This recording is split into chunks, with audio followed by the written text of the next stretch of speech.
এসআইআরে আপনার নাম বাদ যাবে কিনা আপনি কিভাবে বুঝবেন? কাদের কাদের নাম ফাইনাল ভোটার লিস্টে উঠবে সেটা আপনি কিভাবে বুঝবেন? কী কারণে নির্বাচন কমিশন আপনার নাম বাদ দেবে এসআইআরে? বিস্তারিত আজকের এই ভিডিওতে আমরা আলোচনা করব। তো অবশ্যই ভিডিওটি আপনাদের উপকারে আসবে, শেষ পর্যন্ত ভিডিওটি দেখতে থাকুন। আর এই ধরনের আপডেটগুলো পাওয়ার জন্য চ্যানেলটিকে সাবস্ক্রাইব করে রাখবেন। আর ফেসবুক থেকে যারা ভিডিওটি দেখছেন অবশ্যই কিন্তু পেজটি ফলো করে রাখতে ভুলবেন না। তো বর্তমানে নির্বাচন কমিশন একটি নোটিফিকেশন জারি করেছে এসআইআর হেয়ারিং সংক্রান্ত। আমি তার বেশ কিছু গুরুত্বপূর্ণ পয়েন্ট আগে একটু আলোচনা করছি, তো স্ক্রিনে দেখতে পাবেন, আমি দেখাচ্ছি।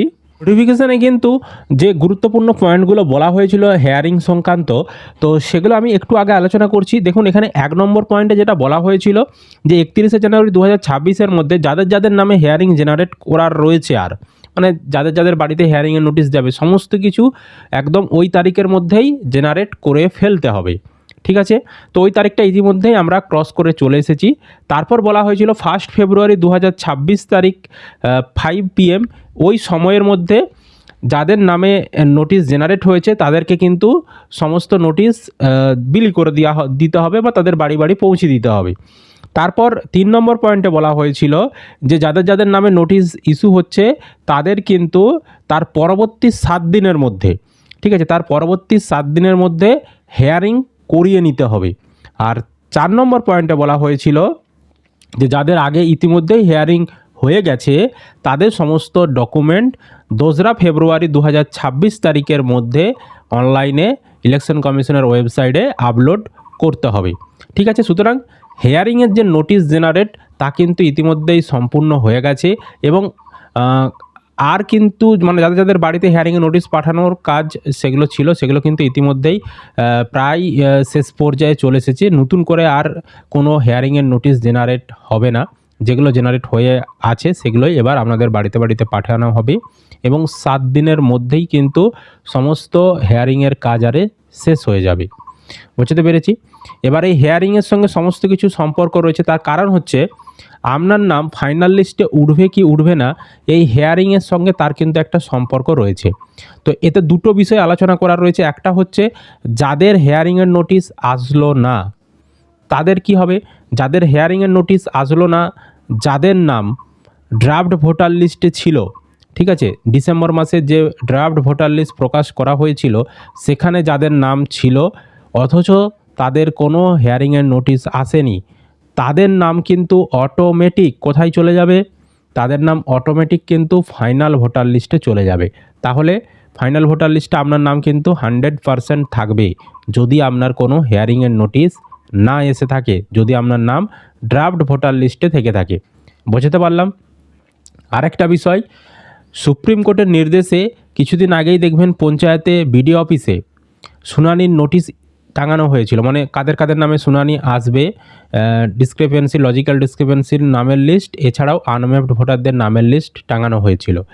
সেই লিস্টে যদি আপনার নাম না থেকে থাকে, আপনার নাম যদি ড্রাফট ভোটার লিস্টে থেকে থাকে অথচ ওই আনম্যাপড ভোটারের যে লিস্ট বা আপনার যে লজিক্যাল ডিসক্রিপেন্সির লিস্ট সেখানে যদি আপনার নাম না থেকে থাকে তাহলেও কিন্তু আপনার নাম অটোমেটিক ফাইনাল ভোটার লিস্টে উঠে যাবে। বুঝতে পেরেছি? এবার দ্বিতীয় প্রসঙ্গ হচ্ছে যাদের শুনানি হয়েছে, যাদের শুনানি হয়েছে, হেয়ারিং হয়েছে, যারা কাগজ দেখিয়েছেন, যাদের নাম ওই যে পঞ্চায়েতে বা বিডিও অফিসে টাঙানো হয়েছিল লজিক্যাল ডিসক্রিপেন্সির তালিকা বা আনম্যাপড ভোটারদের তালিকায় যাদের নামগুলো ছিল তাদের ক্ষেত্রেও কিন্তু ডকুমেন্টস যাচাই করা হবে। ডকুমেন্টস যাচাই করার পর যদি আপনি সঠিক হন তাহলে আপনার নাম কিন্তু চূড়ান্ত ভোটার তালিকায় থাকবে। আর যদি আপনি সঠিক ডকুমেন্ট না দেখান, যদি নির্বাচন কমিশন সন্তুষ্ট না হয় তাহলে কিন্তু আপনার নাম বাদ যাবে, ফাইনাল ভোটার লিস্টে থাকবে না। এবার যাদের শুনানি হয়েছে তারা কিভাবে বুঝবেন আপনাদের নাম ফাইনাল ভোটার লিস্টে থাকবে কি থাকবে না? তো আপনি কি কাগজ দেখিয়েছেন তার উপর নির্ভর করছে আপনার নাম ফাইনাল ভোটার লিস্টে থাকবে কি থাকবে না। নির্বাচন কমিশন যে 13টি কাগজের লিস্ট প্রকাশ করেছিল, এছাড়াও পরবর্তী সময়ে মাধ্যমিকের অ্যাডমিট কার্ডকেও যুক্ত করেছিল। তো আমি স্ক্রিনে কাগজের লিস্ট দেখাচ্ছি। এই কাগজের মধ্য থেকে যদি আপনি কোনো কাগজ দেখিয়ে থাকেন শুনানির সময় তাহলে কিন্তু আপনি নিশ্চিন্তে থাকুন, আপনার নাম কিন্তু ফাইনাল ভোটার লিস্টে উঠবে। ঠিক আছে? আর যারা এই যে নির্বাচন কমিশনের দেওয়া কাগজের লিস্ট এই কাগজগুলো না দেখিয়ে এর বাইরে অন্য কাগজ দেখিয়েছেন, ঠিক আছে, তাদের কিন্তু নাম কাটার একটা সম্ভাবনা রয়েছে, তাদের নাম ফাইনাল ভোটার লিস্টে নাও থাকতে পারে। ঠিক আছে। আর যারা ধরুন নির্বাচন কমিশনের দেওয়া কাগজের লিস্ট থেকে কাগজ দেখিয়েছেন, এছাড়াও তার বাইরে আরও অন্যান্য কাগজ দেখিয়েছেন, তাদের ক্ষেত্রে কোনো সমস্যা নেই। মেন হচ্ছে নির্বাচন কমিশন যে কাগজের লিস্ট দিয়েছিল তার মধ্য থেকে আপনাদেরকে কাগজ দেখাতে হবেই হবে। ঠিক আছে, কারণ এই কিছুদিন আগে আমরা একটা ভিডিও দিয়েছিলাম, একদম নির্বাচন কমিশনের তরফ থেকে বলে দেওয়া হয়েছে যে যারা ওই নির্বাচন কমিশনের যে 13টি কাগজের লিস্ট তার বাইরে অন্য কাগজ দেখিয়েছে তাদেরকে তাদের নাম কিন্তু কাটতে হবে বা তাদের নাম কিন্তু চূড়ান্ত ভোটার তালিকায় রাখা চলবে না, এরকমও কিন্তু নির্দেশিকা দিয়ে দেওয়া হয়েছে। ঠিক আছে, তার মানে আপনারা সহজেই বুঝে যাবেন আপনি কি কাগজ দেখিয়েছেন, সেটার মাধ্যমে বুঝে যেতে পারবেন আপনার নামটা থাকবে কি থাকবে না। আর যাদের কোনো শুনানি নোটিশ আসলো না তাদের নাম তো অটোমেটিক ফাইনাল ভোটার লিস্টে চলে যাবে। বুঝতে পেরেছি।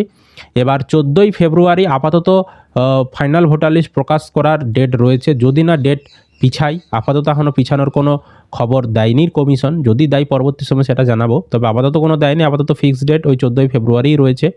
তো 14ই ফেব্রুয়ারি সমস্ত কিছু জানা যাবে যখনই ফাইনাল ভোটার লিস্ট প্রকাশ করবে। তো আপাতত এটুকুই আপডেট আপনাদেরকে দেওয়ার ছিল। যদি ভিডিও ভালো লেগে থাকে অবশ্যই কিন্তু একটি লাইক করবেন, বন্ধুদেরকে ভিডিওটা বেশি বেশি করে শেয়ার করে সকলকে খবরটি জানতে সাহায্য করবেন। আর এই ধরনের লেটেস্ট আপডেট পাওয়ার জন্য চ্যানেলটিকে সাবস্ক্রাইব করতে ভুলবেন না। আর ফেসবুক থেকে যারা ভিডিওটিকে দেখছেন অবশ্যই পেজটি ফলো করে রাখবেন।